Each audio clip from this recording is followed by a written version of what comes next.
బలరామపురం పచ్చని పంటలకు ప్రసిద్ధి. కానీ ఇప్పుడు పొలాలు ఎండిపోయాయి. 7 సంవత్సరాలుగా వర్షం లేక ప్రజలు చాలా కష్టం అనుభవిస్తూ ఉన్నారు. ప్రతి ఇంట్లో, ప్రతి సమావేశంలో ఈ విషయం గురించి చర్చ.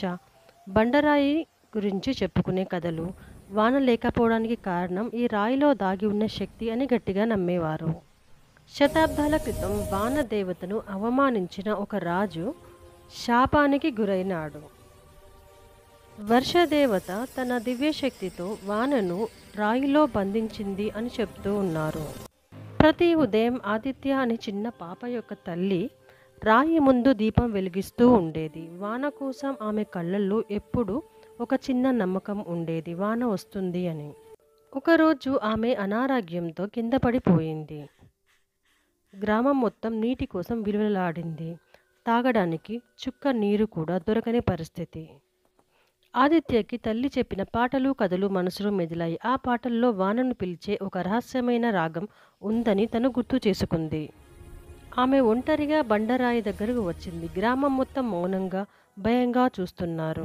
వణుకుతున్న చేతులతో రాయి ఉపరితలాన్ని తాకి ఆదిత్య తల్లి నేర్పిన రాగాన్ని మెల్లగా ఆలపించింది. ఆ మృదువైన గానం బండరాయి యొక్క దృఢత్వాన్ని ఛేదించుకుని పైకి లేచింది. ఆకాశంలో లేని మేఘాల మధ్య అలజడి మొదలైనట్టుగా అనిపించింది. మొదటిగా ఆదిత్య ముఖంపై ఒక చల్లని చినుకు పడింది. ఒక చినుకు, తరువాత మరొక చినుకు. వాన మొదలైంది. గ్రామం నర్తించింది. నిస్సత్తుగా ఉన్న ప్రజలు ఉల్లాసంగా గెంతులు వేస్తున్నారు.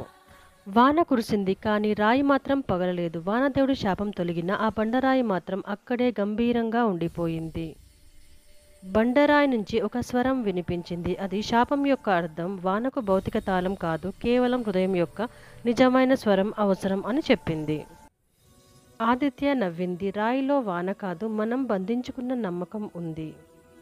ప్రతి వాన ప్రారంభంలో రాయి మీద కాంతి జారుతూ ఉంది. ఆ కాంతి ఆ చిన్న అమ్మాయి గాత్రపు ప్రతిధ్వనిలా.